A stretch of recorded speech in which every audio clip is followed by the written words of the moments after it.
Hello, ladies and gentlemen, and welcome back to Making an Impact with Zebu Nation. I'm trying out that title. It seems to flow off the tongue pretty well, so, we'll stick with it for now. Anyway, let's get straight into the episode here and check out the schedule.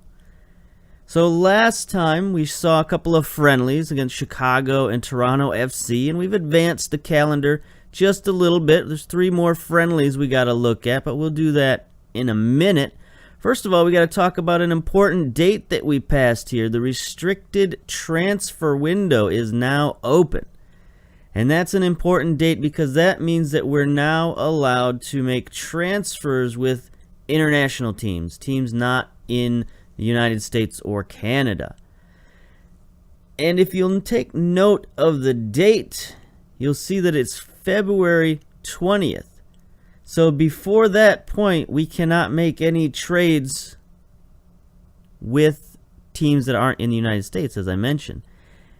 And if you're familiar with transfer windows around the world, you'll know that the January transfer window is very important to a lot of leagues. But for MLS, it's basically a dead season, a dead period. You can't make any trades. So that's why you never see any deadline day trades in the Premier League, for example, or lower leagues in England with the MLS, because it's just not possible. You can't do it. It doesn't work out the timing-wise. So because of that, I forgot to mention this in the first episode because I recorded the first episode a couple of times and just lost track of what I was doing, basically. But when I load an MLS season, when I start a new season, I add certain leagues to make sure that I have some trading partners that don't have to rely on that January transfer window. So there's a few places you should load up. Now, obviously, you do want to load up the big leagues because you can trade with them in the summer.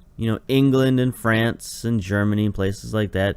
You want to load up Mexico because that's a very good local source of talent as well. South America is another good group of countries to load up. I've only got a few of them loaded up, but if you load up all the South American countries, if your database can handle it, I recommend it. But countries that share the same transfer window with MLS are very important to load up. And those countries include China, Bulgaria, Finland, Norway, Romania, Russia, Sweden, and Iceland. And the Nordic countries and Iceland are also very important because their seasons take place pretty much at the same time as MLS. So that makes it easier for you to send young players over to those nations and get them playing time over and above what is on offer at the minor leagues here in the United States. Not just because the leagues are that much worse, but because in FM those leagues are not playable. They're just simulation leagues. And what I've found is that those simulation leagues don't give your players quite the boost in statistics, quite the experience that sending them over to play in a real playable league will give them. Now, it might be just a minor difference here and there. It might be just sort of anecdotal. But that's what I've seen. I've seen that if you send a player over to, Finland or Sweden or Iceland or someplace like that, they just improve more than if you send them down to, a USL team or something like that in the United States. So that's my hot tip for the day, for the episode. But anyway, since the restricted window has passed or has opened, we've able to, make some trades and make some signings and stuff like that. So let's take a look at the transfer window. And of course, we're still waiting on Yaya Toure. We're going to bring him in the summer. That's why we couldn't bring him in during January transfer window because it's just not available, not possible. But we're looking at a guy you might be familiar with, Raheem Edwards. 22-year-old Canadian. He's over at North Carolina FC for some reason. And I looked at his history, and it seems the computer just let this guy go in 2017, just on a free, I guess, to North Carolina, which doesn't make a lot of sense because he's actually still on the roster in real life.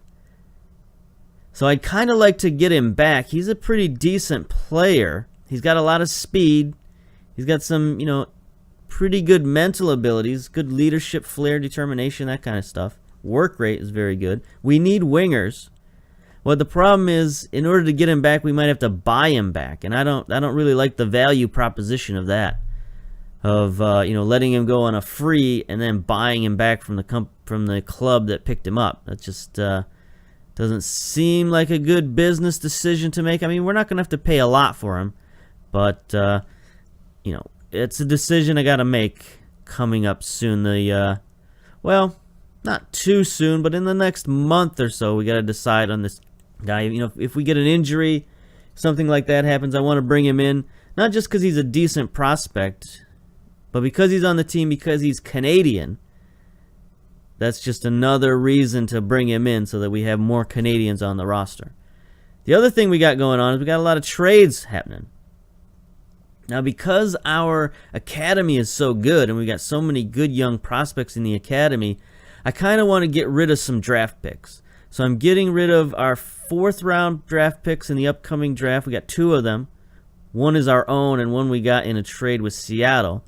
So we're trading those out for allocation money. We're also trading away our 3rd round pick in the upcoming Super Draft, next year's Super Draft, to the San Jose Earthquakes, also for more allocation money. So this allocation money that we're bringing in is going to help us buy down contracts for when Yaya Toure comes around. We'll be able to buy down contracts and fit him under the salary cap. Also, we still have 1 young designated player slot available. If you look at our squad, and if we do our registration here, you can see we got a maximum of 3 designated players on the team. We've only got 1 currently. We're going to be using another slot for Toure. Yaya. I don't know. Do they just call him Yaya? Or do they call him Yaya Toure? I don't know. Anyway, that leaves 1 designated player slot available. But since we already have 2 guys who are over the age of 23, if we're going to sign a 3rd designated player, he has to be a young player. So I've been looking around. I've been sending the scouts around saying, who can we get for a 3rd designated player? Where would we put him in the team? And I haven't quite decided that yet. You look at our team, and we got some decent players. We got some pretty good players here and there. Midfield is stacked. We don't need another midfielder. We just got our new man. Andre came in. Going to look at him in a minute, the 20-year-old Brazilian. He signed. He was able to sign since the restricted transfer window opened, so that's good. We'll take a look at his performances. We've got Tadir in the midfield. We've got Toure coming in, so midfield is stacked. I'm thinking striker, because we've got older strikers, but, I don't know. It's a decision we got to make. We got some older central defenders, but we got a lot of really good defenders. We need help at winger, maybe. So I'm thinking winger, striker are probably where we're going to look at for that young designated player. But it's going to determine who we can find. Like, who's the best young guy we can bring in. 4-star guy, somebody with a lot of potential, maybe even 5-star potential. Somebody like who Atlanta United brought in, Barco. Somebody like that would be a great pickup for us. Anyway, that's something to think about for the future. But right now, let's talk about the past. Let's talk about what happened in our recent friendlies. So we had a couple of draws. We had 2-2 versus Orange County and 2-2 versus Richmond Kickers. As you can see here, got a couple of goals from some interesting characters. Mike Wynn scored a goal in the 33rd minute. And then Vargas scored in the 90th +1 minute to tie it up because we almost lost again. We took the early lead from Wynn, but then Orange County came back with 2 goals of their own, 47 minute, 53rd minute. And we had to come back and tie this one up. So our team isn't playing too well, honestly. Now, this was our backups. This was our reserve team. But still, I would like to beat a team like Orange County rather than having to draw against them. Then we had another game, Richmond Kickers. These were our starters. And we still got Another 2-2 draw. Take a look at the goals here. I'm a little disappointed with how the preseason is going right now. Now, it's not bad. It's still early. But we're making great plays, and we're making not so good plays. There's Conyer. We did go out and sign him, and he came in right away and made a great pass and a great header by Jackson. Jackson has come on. He's one guy who I'm very happy with in the preseason. And then he gets the second one on a penalty kick. So, what are we going to do about the preseason? I don't know if there's much we can do other than just keep building and keep trying to get fit. We're mostly fit right now. And if we can't beat teams like Richmond, they came back on us when we brought in our substitutes and tied it up. But I don't know. I think this next game we got coming up is going to be a big one. Because this is playing NYCFC. They're a pretty good team. They're a Major League Soccer team. So we gotta judge ourselves this game and then see. The only other game we got coming up that's real interesting is we're going down to Honduras to play Olympia. They're a team that we usually face in a Champions League type situation. They're a pretty good team. You know, they've got several championships, several national championships in Honduras. They've got a North American Champions Cup win. So, you know, they are a pretty good team historically. We're going to give them a shot in the preseason and see what they're all about. But this is an important matchup. So let's get to it.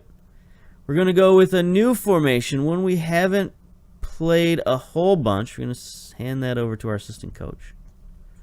Show you the formation in a minute. And one of the reasons that I'm playing this formation, we got our trades ready to go ahead.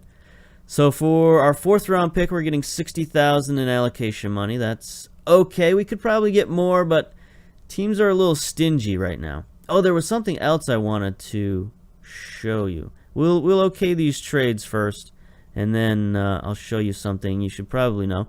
Okay, Shamit Shom, he wants playing time, and I just can't give it to him. So we're going to send him out on loan, and this is what I was talking about. Sending guys out on loan to teams in the Nordic countries. So we got IBV here. I'm not going to even attempt that name. I don't even recognize some of these letters, much less. Anyway, Icelandic team in the 1st division. Let's take a look at these boys. How's their facilities? Field conditions very good. Training facilities average. Okay. I mean, that's not great, but it's not terrible. What about FH? Oh boy. Hafnarfjordur? Possibly.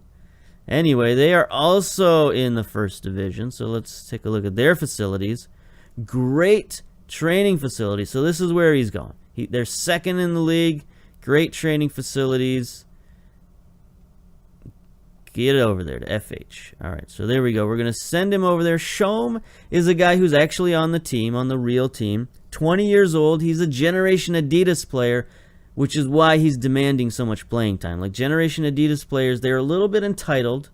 They have a special contract. They have a higher contract. You have to pay more money for them, but their money doesn't count against the salary cap, so it's sort of a win-lose situation there. But anyway, these kind of guys feel special. They feel entitled. They want playing time pretty much immediately. We can't give it to them. So we're going to have to send him out on loan. Hopefully that placates him. So there we go. Going to be going to FH. Get some playing time. Cover for the 1st team. Oh, that's not so good. I didn't look at that. See, at IBV, he would have been a 1st team regular. Okay. Oh, well. Messed up a little bit there, but that's fine.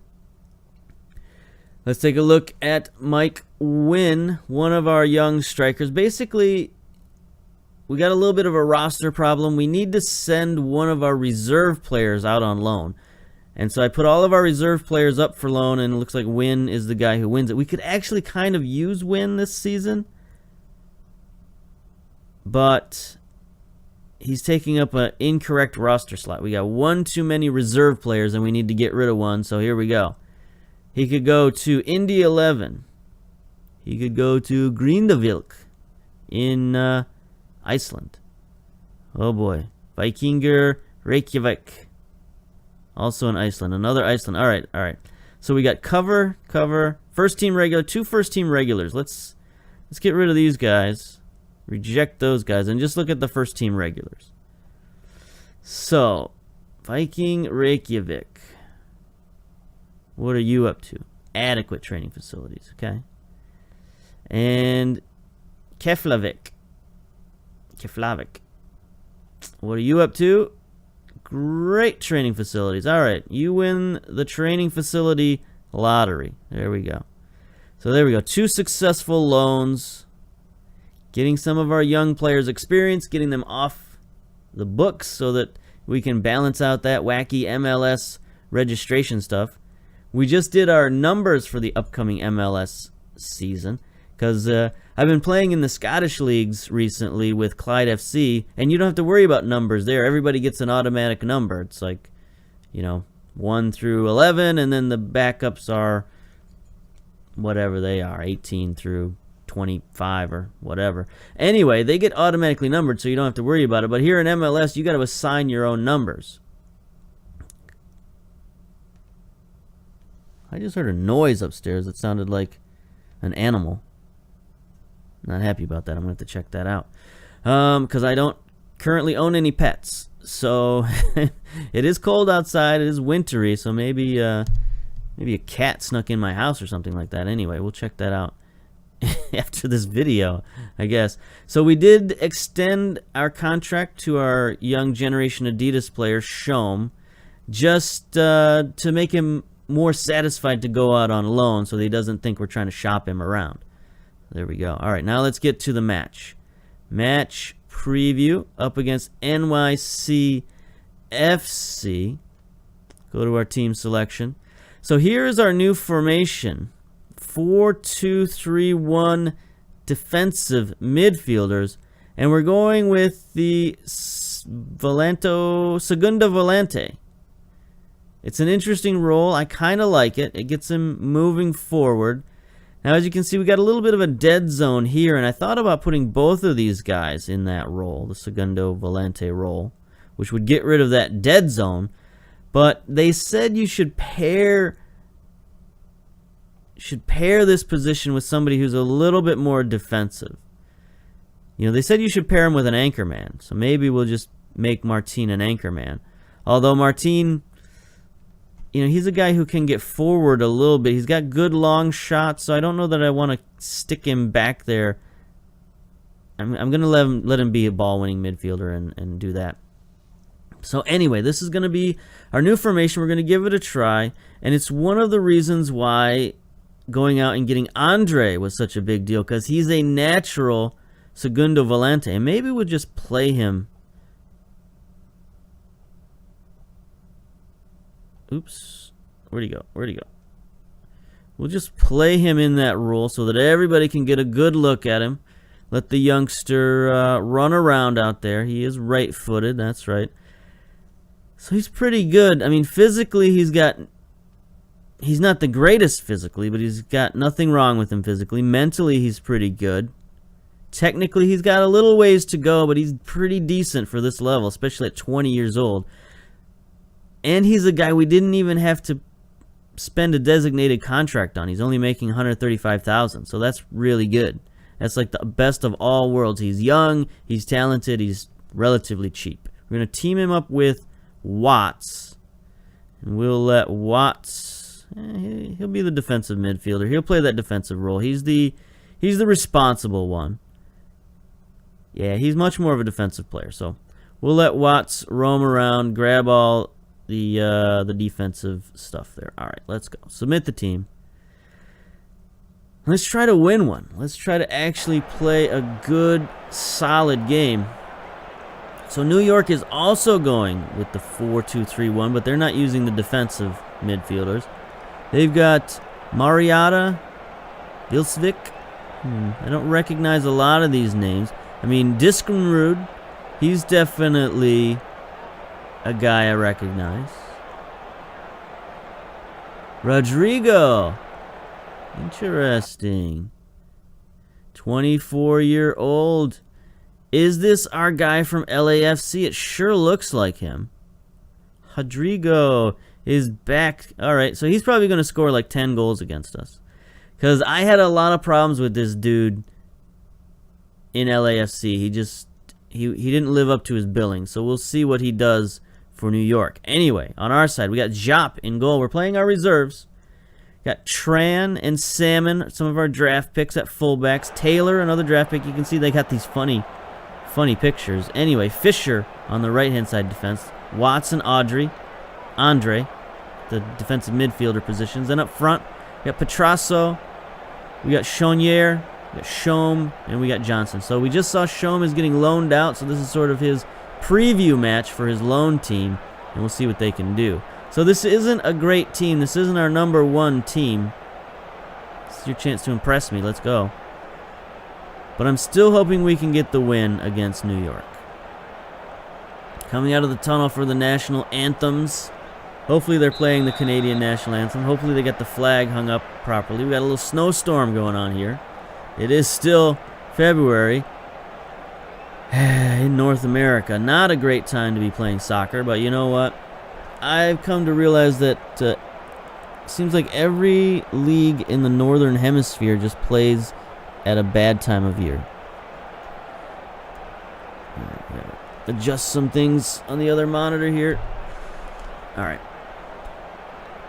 10 minutes down. Let me make sure we're on the right sort of highlights. Yeah, key highlights. All right. Watts with a yellow card already. That's not good. Not made a good job of possession. Should we try to play possession soccer against these guys? I guess we'll give it a shot. Here's the first highlight. Morales sends it in. Tran is there. Tran going after it. The left fullback. Let's see if he can break it down. Tran is probably going to be our starting left fullback at the beginning of the regular season. Morales. Rodrigo. There's a shot. That's one thing that he just wasn't good at, was finishing. He's good at finishing in the air, not so good finishing with his feet. And you saw it a little bit right there. So who do we got in at striker? We got Matt Johnson, 17-year-old. Guy we brought up from our academy last season. But he's made some big strides. You know, physically he's getting better. He's been getting tutored and his determination is skyrocketing. Look at that, his determination is up to 14. Corners, I guess, have improved.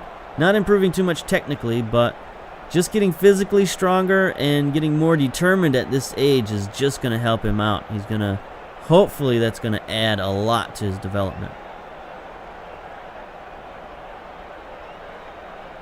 Not a lot else to talk about. 40 minutes down already. This has been a pretty uneventful match. All right, here we go. Salmon's already got a yellow card. Sends it in to Shome. Let's see what you can do. See what the Icelanders are getting for their loan. Here's Petrasso. Gets fouled, but doesn't get the call. Vilcevic wins it. Sends it downfield. There's Rodrigo. All right, boys. Let's play a little defense. Let's not get a yellow card. They're going to send it forward. There's Taylor.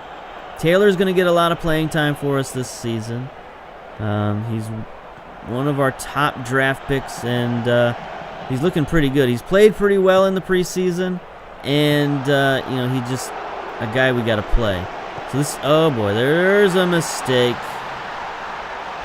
Just as I talk about these guys, I was about to say Tran and Taylor are going to be, you know, big players for us this season, and they combine to mess up. Hand the ball to Rodrigo, who knocks it straight in, just rips it into the goal. He can sense it. Here's Tran. A little bit too difficult of a pass there, and then just Football Manager, you're listening to me. I don't like this. I don't like being spied on. Salmon and Watts already with yellow cards. We're probably going to have to get them out of there. Halftime. Not good. Not good. All right. Pep talk, boys. Pep talk. This might only be a friendly, but you're losing all the key battles. Show some more competitiveness in the second half. There we go. Who got excited there? Tran. Salmon got motivated, so maybe we'll leave him in. I think we'll take out... We'll see, Watts is wearing the captain's armband right now. We could bring in Martine. Because I really don't want our guys to foul out here. We've got Hassler on the bench. He's pretty good. So we're going to get rid of those yellow cards and start the second half. I mean, I would have liked to give Salmon a chance to avenge himself there in the second half, but I just didn't want to take the risk. So there we go. Let's see what we can do this half. We might have to go a little bit more aggressive here. We might have to go attacking. But we'll see. We'll give them to the 60-minute mark. See what they can do. See if they can build up some play. Tran's not playing too well at the left fullback. Chaunier's not playing too well on the right-hand side.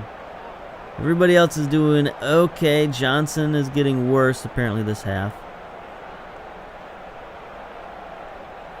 So, all right, 60-minute point, and stuff is not looking any different. So, let's make a couple of subs. Let's bring in...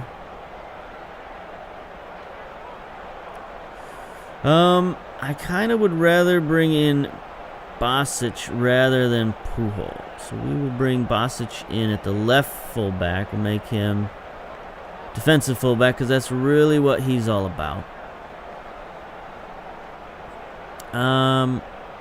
Who else do we want to sub out here? Chaunier is not looking good. We could bring in some real firepower here. Bring in Mancosu. Gotta get used to that. Bring in Mancosu here for some real firepower. Try to actually win this game. Put him on attack. Shom is playing okay. He's feeling bad, but he's playing okay. Johnson's raised his average to 6.5, so we'll start with that. And once those tactics get enacted, then I think we'll go attacking. Move it up, tighter marking. Let's go. All right, we got a highlight. See what's up. Rodrigo wins it back to Herrera, but he gives it over. There's Hasker, one of our new substitutes. Gets it up to Mancosu. Andre, what's he going to do with it? Not a lot. Look at how far up these guys are. They're not messing around. Andre sends it down the sideline for Hassler, making a run. The fullback gets around, gets it to Mancosu. Mancosu centers it across.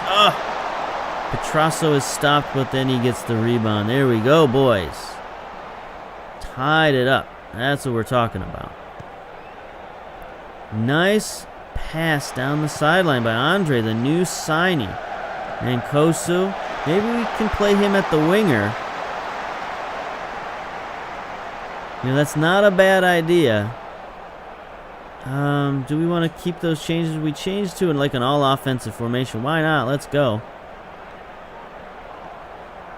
You know, Mancosu's getting a little older. Being a striker might not be fit for him. Ouch.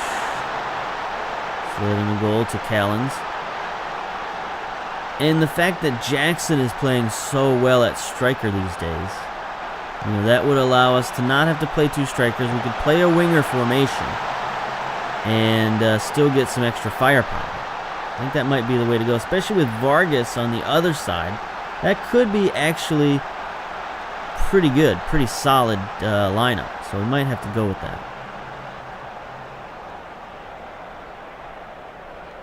I don't know about sticking with this formation.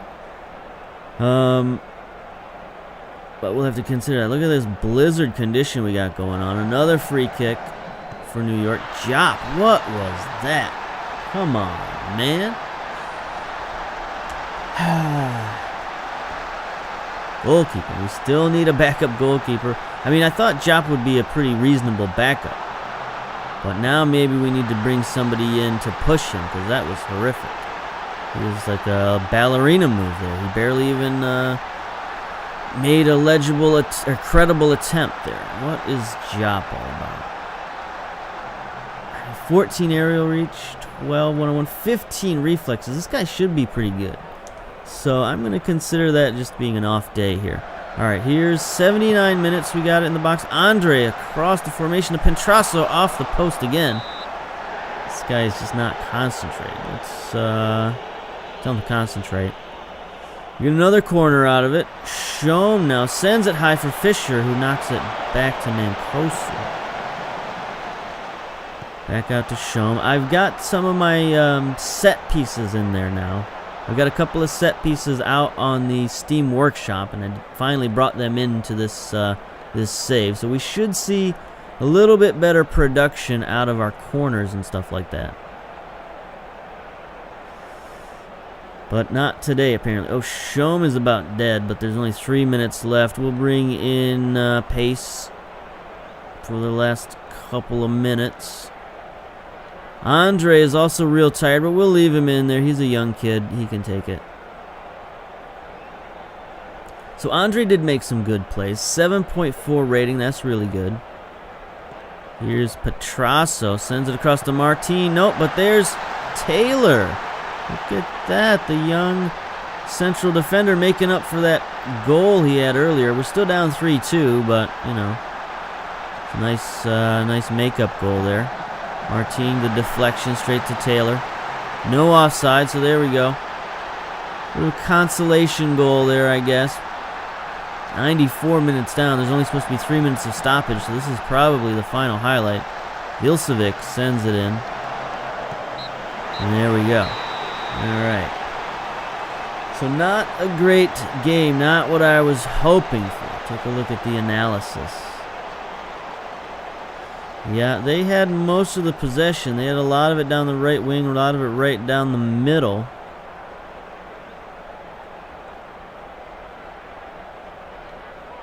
We were kind of all over the place, but not too bad. Let's look at the match stats here. Taylor, even with that sort of foul up on the back line, 7.3 rating and a goal. That's pretty good. Andre, 7.4. Petrasso, 7 and a goal. So, you know, some of our guys played well. Some of our guys played pretty poorly, and I think New York just played really well also. Maxi Morales, Dominguez, Rodrigo, 8.3 and a goal. I told you he was going to score against us. Anyway, we'll have to deal with him at least a couple of times this season because he's in the Eastern Conference with us. I don't know. It's only a friendly. Focus on the big kickoff. Whatever. Get out of here. All right, so there we go. That's our preseason friendly for the day. I think the next time we'll come back for the Olympia game. Going to play the Tampa Bay Rowdies next. I think the Olympia game, that's going to be getting it close. If we're not ready by that game, then we got some problems with this team, and we got to figure it out.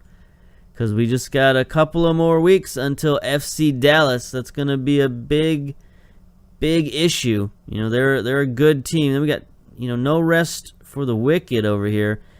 Got to go on a West Coast swing here. Well, maybe not a West Coast swing, a Midwest Coast swing. Dallas, Kansas City, Colorado, San Jose, Vancouver. So we're going to start out in the Western Conference, and we're going to see how tough those guys are. All right, so that's going to do it for this episode, and we'll see you next time.